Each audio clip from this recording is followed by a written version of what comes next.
Hola, buenas tardes. Muchas gracias por la invitación.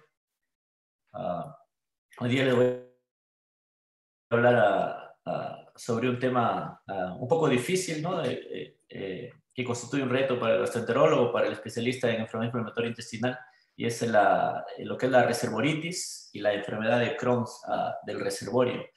Me voy a enfocar un poco en lo que es el reservorio, la función normal de un reservorio, los desórdenes del reservorio, sobre todo en lo que es la reservoritis crónica y la enfermedad de Crohn del reservorio.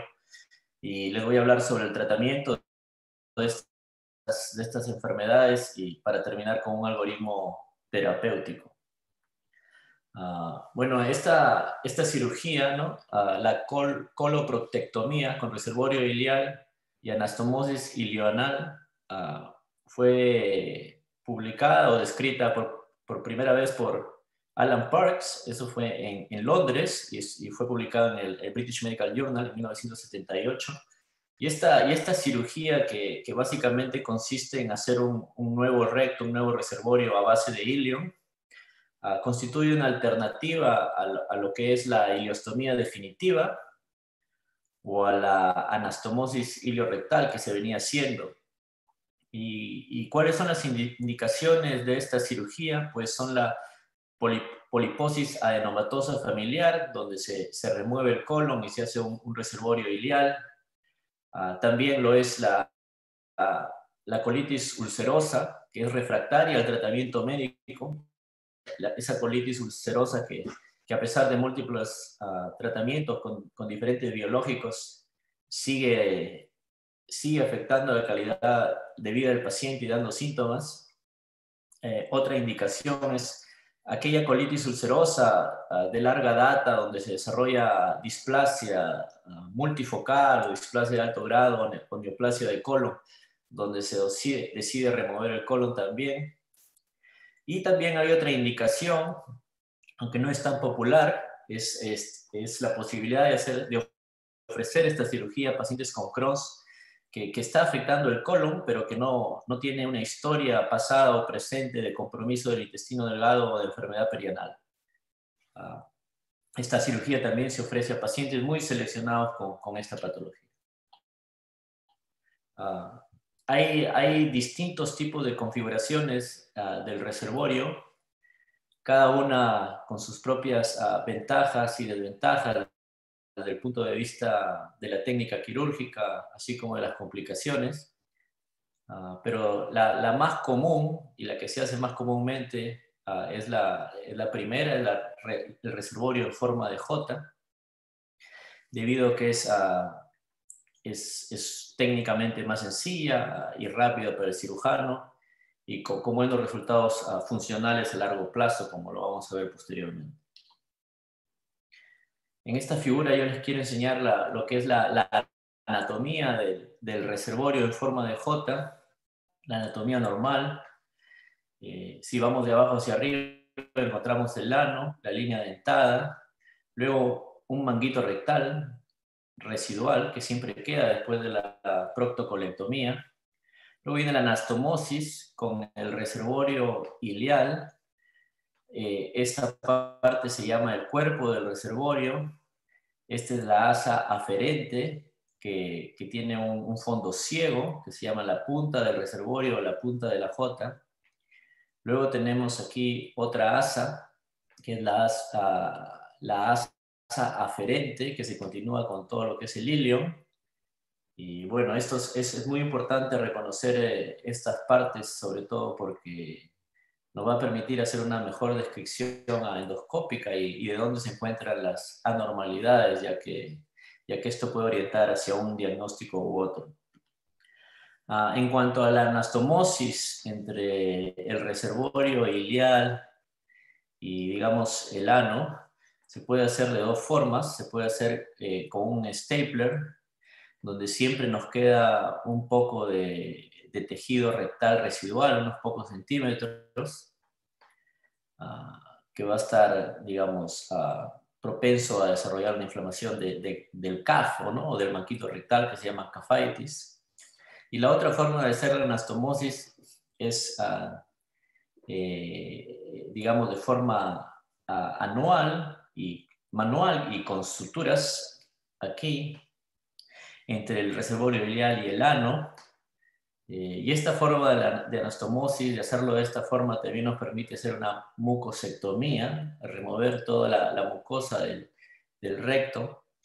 Entonces, esta es digamos, la forma de hacer la anastomosis preferida en pacientes con historia de cáncer rectal, por ejemplo, ¿no? Ahora, más comúnmente se usa el stapler porque es más rápido y más fácil de hacer para el cirujano. Esta cirugía ya se lleva haciendo por algunas décadas, digamos aquí en Estados Unidos, y le da muy buenos resultados a los pacientes a largo plazo.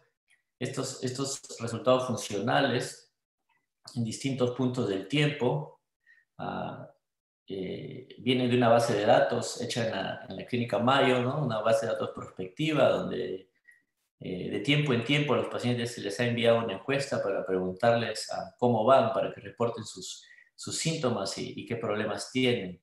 Y ustedes ven aquí que aproximadamente un año después de la cirugía, de tener el reservorio ya funcionando, digamos, más o menos los pacientes tienen 6 movimientos intestinales durante el día, 1 a 2 movimientos intestinales por la noche. La mayor parte de los pacientes tienen heces semilíquidas y algunos de ellos, pues, un buen porcentaje tienen que usar a veces fibra, ¿no? O medicamentos como la loperamida, ¿no? Para enlentecer un poco la frecuencia intestinal. Eso es más o menos a un año después de la cirugía. Es la función basal de los pacientes que tienen un reservorio.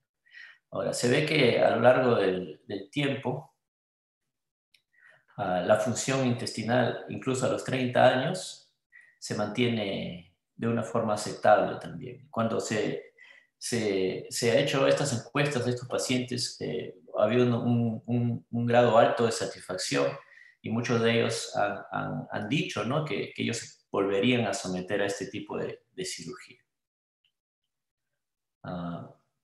Ahora, digamos, ¿cuál es la probabilidad de éxito del reservorio a través del tiempo según el diagnóstico eventual? Digamos que después que se hace la colectomía, el cirujano, el patólogo, ¿no? Evalúan el colon, y en los pacientes en el que el diagnóstico de colitis ulcerativa o colitis indeterminada se mantiene, pues la probabilidad de éxito del reservorio a largo plazo es muy alta, alrededor del 95%, ¿no? A los 30 años. En cambio, en aquellos pacientes, digamos, que se les operó con un diagnóstico inicial de colitis ulcerativa, pero que luego el diagnóstico cambió a Crohn's disease en el postoperatorio eventualmente, la probabilidad de éxito, digamos, a 30 años baja a un poco más del 60%. Entonces, indicándonos, pues, que los pacientes que van mejor son aquellos con colitis ulcerativa y colitis indeterminada, comparado a pacientes con colitis por Crohn's. Entonces, importante a la hora que se hace la discusión con los pacientes sobre los riesgos y beneficios, ¿no? Ahora, este reservorio, si bien es cierto, lleva a muy buenos resultados funcionales a largo plazo, como hemos visto, también se puede ver afectado por muchos desórdenes, y los desórdenes son múltiples, y estos pacientes son muy difíciles de manejar. Generalmente se recomienda, pues, que se evalúen en centros especializados, ¿no? Como por equipos multidisciplinarios, especialmente también por cirujanos especialistas o experimentados en cirugía colorectal y en este tipo de pacientes. Los desórdenes pueden ser inflamatorios, como la reservoritis idiopática o reservoritis secundaria, como la enfermedad de Crohn's del reservorio, asociada a colitis esclerosante primaria, una reservoritis isquémica, infecciosa por C. diff, una reservoritis asociada a medicamentos, o también una cafitis, que es la inflamación del manguito rectal.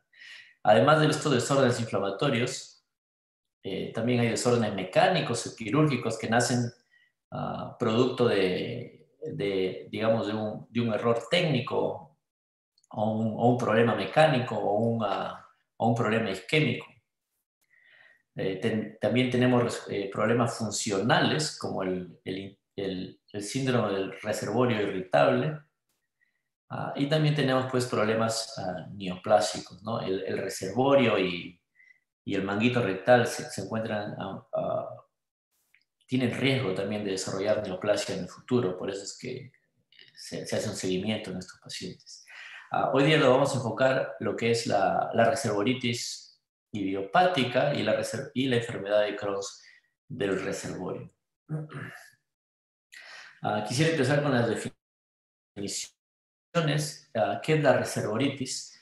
Es la inflamación del reservorio, digamos, no específica y que puede ser, como hemos visto, secundaria a múltiples condiciones y digamos que después de una evaluación inicial, si no podemos identificar la causa, la llamamos una reservoritis idiopática.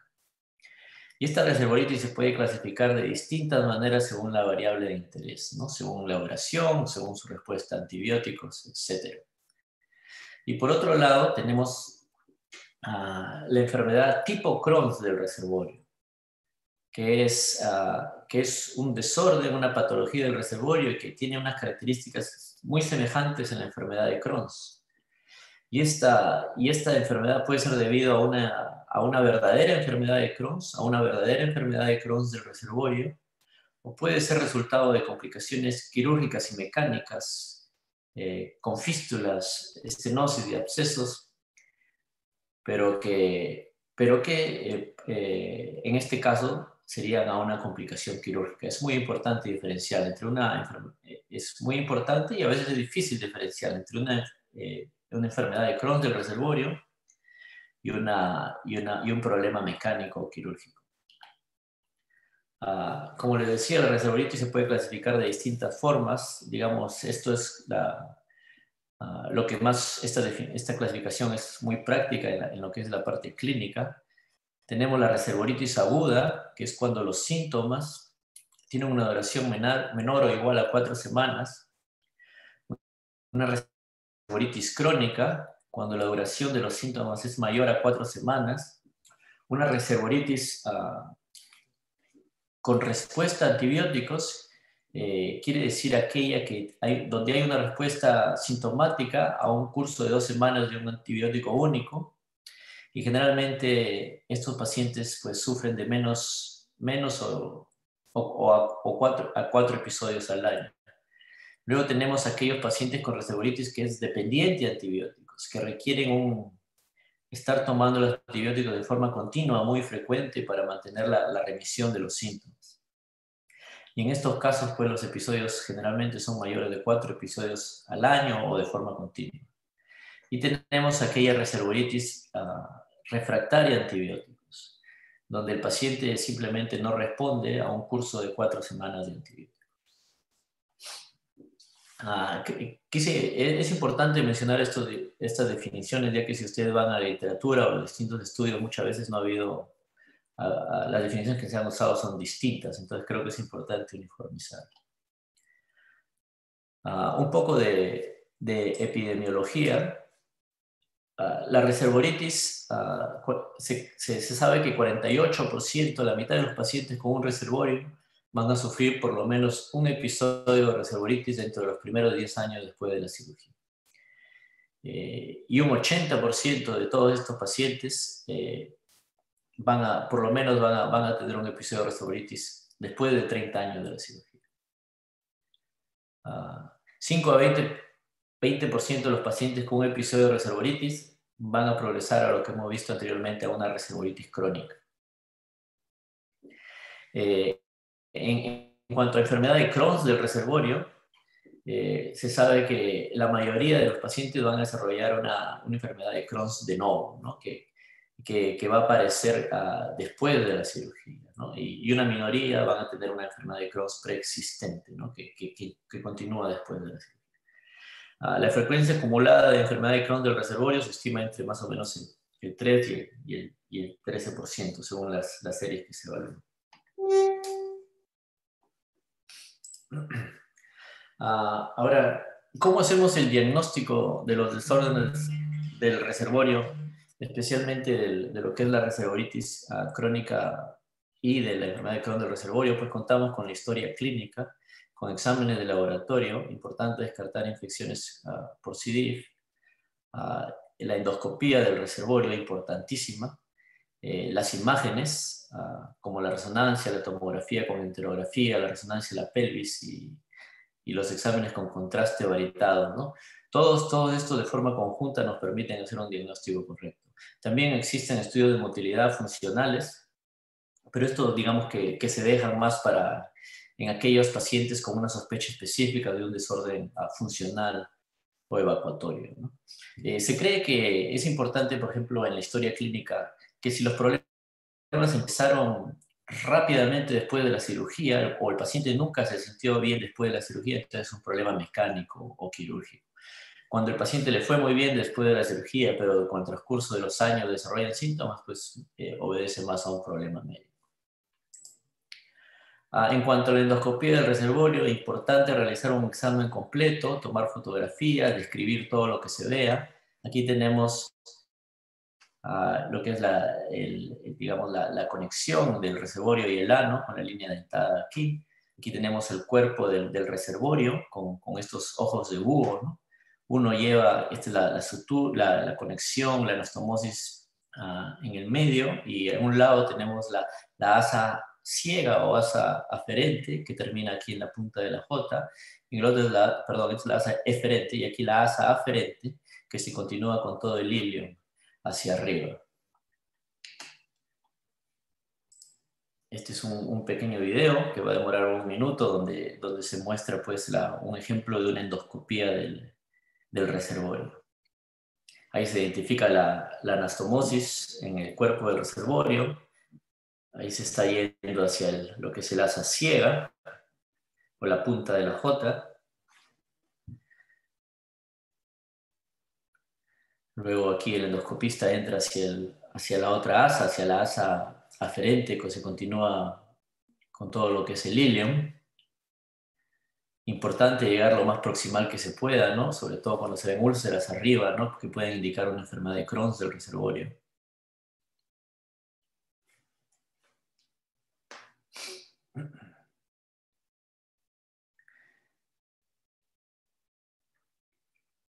Y una retroflexión también, se ve un poco acá de cafitis, ¿no? De la inflamación del manguito rectal.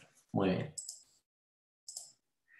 La reservoritis clásica se ve como una inflamación que involucra todo el cuerpo del reservorio, es continua, involucra todas las paredes en su forma clásica, y el asa aferente o el ilium no se afecta de una forma significativa o muy proximal.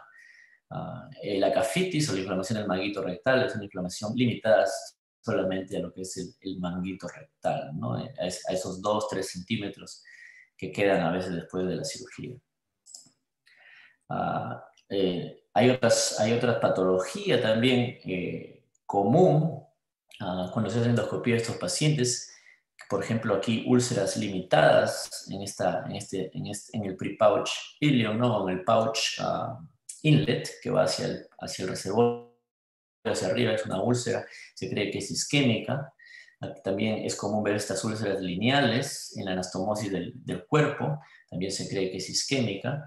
Y también isquemia, ¿no? Por pobre flujo sanguíneo se pueden desarrollar a lo largo del tiempo estenosis, como por ejemplo esta estenosis aquí, en la parte, en lo que se llama el pouch inlet, se puede desarrollar una estenosis, ¿no? Que se dilata, o también se puede desarrollar estenosis entre el ano y el reservorio en sí, ¿no? Una estenosis anal, que también se cree que es isquémica y se pueden utilizar estos dilatadores cervicales para dilatar.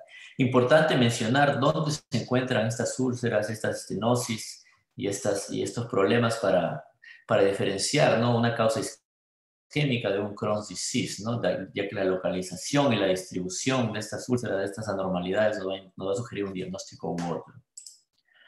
Ahora, la enfermedad de Crohn del reservorio, ¿cuándo sospechar? Cuando las complicaciones aparecen de 6 a 12 meses después de cerrar la ileostomía, cuando hay úlceras en la asa aferente, como mencioné, mientras más proximales, más sugestivas de Crohn's, cuando hay úlceras, estenosis o fístulas, pero en localizaciones fuera de las anastomosis, en localizaciones que no están a riesgo de injuria isquémica o mecánica, como mencioné anteriormente. Lo que sugiere también es un diagnóstico de Crohn's cuando aparecen granulomas no calcificantes en la patología, aunque son infrecuentes. Una enfermedad compatible con Crohn's en otras áreas del tubo digestivo también nos sugiere enfermedad de Crohn's del reservorio. O un diagnóstico conocido de enfermedad de Crohn's antes de la cirugía. No hay criterios absolutos, no hay consenso, pero digamos que en la práctica clínica esto nos va a ayudar. En cuanto a las biopsias, no existe consenso dónde tomar las biopsias, pero sugerimos tomar biopsias de las áreas anormales, incluyendo el manguito rectal, el cuerpo del reservorio y la asa aferente o ilion. Saber que por lo general la patología no es específica y no nos va a dar un diagnóstico, a menos que encontremos granulomas o cuerpos de inclusión viral, que nos puede indicar quizás una infección viral del reservorio, o muchas veces una patología relacionada a IgG4, ¿no? que se evalúa con inmunohistoquímica de las biopsias. Una vez que hacemos digamos, la evaluación del reservorio, hay scores de actividad o índices de actividad, como el PDAI, que incluye parámetros clínicos, endoscópicos e histológicos, pero que este score no se usa mucho debido a que en la parte clínica, debido a que incluye la patología, entonces es un score que se ha usado más en el ámbito de la investigación. Este score se modificó y se le llama el PDAI modificado, para hacerlo un poco más simple, y se quitó el componente patológico del score y se vio que tenía una sensibilidad y una especificidad similar al PDAI completo. Y es el más usado en la práctica clínica ahora. Un MPDAI mayor o igual a 5 define una reservoritis. Ahora, en lo que es los últimos 5 minutos, en lo que es el tratamiento, a diferencia del Crohn's en la colitis ulcerativa, los objetivos del tratamiento no están muy definidos, y también no tenemos investigación o estudios en estas patologías en lo que es el tratamiento guiado por objetivos. En este momento lo que se propone es obviamente una remisión sintomática, y poner al paciente a su estado basal, que tenga calidad de vida, y pues que los hallazgos endoscópicos mejoren. Si llegamos a la curación de la mucosa, pues muy bien, pero esto es muy difícil de conseguir en estos pacientes. La reservoritis aguda, estos para mencionar simplemente pueden ver las guías, se trata con antibióticos principalmente. Se han hecho algunos ensayos clínicos, tenemos al metronidazol, a la ciprofloxacina, a la rifaximina. El más usado es la ciprofloxacina, que es un poco más eficaz que el metronidazol en este ensayo clínico, y pues más tolerado, ¿no? El metronidazol generalmente puede llevar a náusea, a disgeusia, ¿no? A problemas neuropáticos. Ahora, para aquellos pacientes que desarrollan episodios muy frecuentes o se vuelven dependientes de antibióticos para mantener la remisión sintomática, pues se recomienda mantener un antibiótico de forma continua, pero utilizando una dosis mínima, ¿no? Para limitar los efectos adversos. También se puede usar la estrategia de rotar antibióticos, ¿no? Una semana ciprofloxacina, una semana metronidazol, una semana rifaximina, y de esa forma, para disminuir la resistencia antimicrobiana. Hay unos ensayos clínicos que han estudiado la fórmula de Simón, ¿no? Un probiótico que puede ser efectiva para mantener remisión en pacientes con reservoritis recurrente o dependiente a antibióticos, también es una opción. Ahora, aquellos pacientes que no responden a los antibióticos, una enfermedad refractaria a antibióticos, se puede usar una combinación de antibióticos, como sugiere este estudio prospectivo, combinando ciprofloxacina y metronidazol por 4 semanas. O este otro estudio que lo hizo Boschen, combinando ciprofloxacina y tinidazol, también es una opción. Ahora, cuando los antibióticos no funcionan, una reservoritis refractaria a antibióticos, o estamos ante una enfermedad de Crohn del reservorio, podemos utilizar los esteroides, los anti-TNF, vedolizumab, ustekinumab y tofacitinib, ¿no? Hay algunos casos anecdóticos también. La budesonida se ha utilizado con éxito por 8 semanas en pacientes con pouchitis refractaria crónica, pues, y ha llevado a muchos de los pacientes, 75%, a una remisión clínica y a una mejoría también endoscópica y de calidad de vida. Tenemos los anti-TNF, este Systematic Review y Metaanálisis de infliximab y adalimumab en pacientes con pouchitis refractaria crónica y enfermedad de Crohn del reservorio. Encontraron a 50% de remisión clínica a la semana 8 y 52% de remisión clínica a los 12 meses. También se ha hecho un ensayo clínico de adalimumab, ¿no?, versus placebo en pacientes con pouchitis refractaria crónica, y aquí no hubo una diferencia significativa en las tasas de remisión, pero que sugería que no había un beneficio clínico de adalimumab, pero hay que tener en cuenta que los números aquí fueron muy pequeños en este estudio. Vedolizumab, tenemos algunos estudios retrospectivos en pacientes con enfermedad de Crohn del pouch y reservoritis refractaria a antibióticos. Y aquí, como ustedes ven, 50% tuvieron una respuesta clínica, 20% una remisión clínica, y de los pacientes en los que había datos de endoscopía de seguimiento, la mitad de ellos tuvieron una respuesta endoscópica y solo 15% llegaron a la curación de la mucosa en el follow-up. Estos vedolizumab, otros estudios retrospectivos también de la Cleveland Clinic, en un lado un estudio en reservoritis refractaria a antibióticos y en el otro lado en enfermedad de Crohn del pouch. Y ustedes ven también que vedolizumab puede ser útil en estas patologías, ¿no?, llevando a la mejoría de síntomas y la mejoría de los hallazgos endoscópicos. Ustekinumab es el otro biológico. Este caso, un estudio retrospectivo de la Universidad de Chicago, unos pacientes que 50% ya habían recibido aquí antes biológicos, pacientes con pouchitis refractaria a antibióticos. Se les siguió más o menos por un año, 50% tuvieron una respuesta clínica significativa, y de todos los pacientes que tenían una endoscopía de seguimiento tuvieron una reducción del score endoscópico. Lo mismo en pacientes con enfermedad de Crohn del pouch, también fue útil. Como ustedes ven, todos estos estudios que tenemos en lo que es los biológicos, pues son la mayoría estudios retrospectivos, entonces se necesitan estudios prospectivos y ensayos clínicos, ¿no?, en esta patología. Para culminar, este es un algoritmo que yo hice, ¿no?, y publicamos en Crohn's and Colitis 360 para el manejo de la reservoritis. Pues una reservoritis que responde a antibióticos y se presentan de forma infrecuente, pues le damos antibióticos unas 2 a 4 semanas como se necesite. Cuando estas reservoritis se vuelven recurrentes, le damos probióticos para tratar de prevenir o de mantener la remisión en esos pacientes.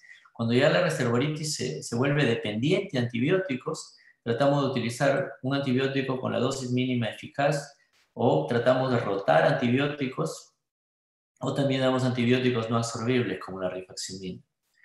En aquellos pacientes con reservoritis refractaria o que no responden a antibióticos, y en aquellos con enfermedad de Crohn del reservorio, pues podemos utilizar los esteroides solamente para inducción, no para mantenimiento, y también podemos utilizar todos los biológicos que tenemos ahora disponibles: infliximab, adalimumab, las antiintegrinas, ¿no?, como vedolizumab, y también podemos utilizar ustekinumab, ¿no?, el antagonista P40 de IL-12, 12 y 23. No lo puse aquí, pero también ahora hay algunos reportes donde tofacitinib se ha utilizado con éxito para esta patología. ¿Cómo posicionar estos biológicos? Lo mismo como lo hacemos con Crohn y colitis ulcerativa. Tenemos en cuenta las características de la droga, ¿no?, la seguridad, la eficacia, las características del paciente, ¿no?, sus comorbilidades, manifestaciones gastrointestinales, y también tenemos en cuenta cuál es la experiencia del paciente o su exposición a biológicos en el pasado, y basado en esa respuesta, pues elegimos. Y aquí, pues para resaltar que ensayos clínicos, ¿no?, son necesarios, y estudios comparativos, ¿no?, comparando un biológico al otro. Bueno, eso es más o menos lo que les quería llevar hoy, el mensaje principal. Ha habido un pequeño estudio con trasplante fecal, pero se tuvo que, para desorden, fue una fascitis antibiótica dependiente, pero se tuvo que detener prematuramente debido a que no hubo una buena respuesta y se cree porque no hubo un buena, digamos que las heces no pegaron bien en el reservorio y muchos de estos pacientes pues tuvieron exacerbación de los síntomas, requirieron antibiótico de rescate. Y la cirugía pues es otra opción, ¿no? Cuando en los casos de donde se identifica un problema mecánico, quirúrgico, un problema técnico, o también se puede decidir remover el reservorio completamente en aquellos pacientes pues, que están sufriendo mucho y que no responden a la medicina, ¿no? Y esta cirugía se recomienda de nuevo, ¿no? Por cirujanos especializados en este tipo de pacientes. Muchas gracias de nuevo por la invitación. Ha sido un placer mío estar con ustedes.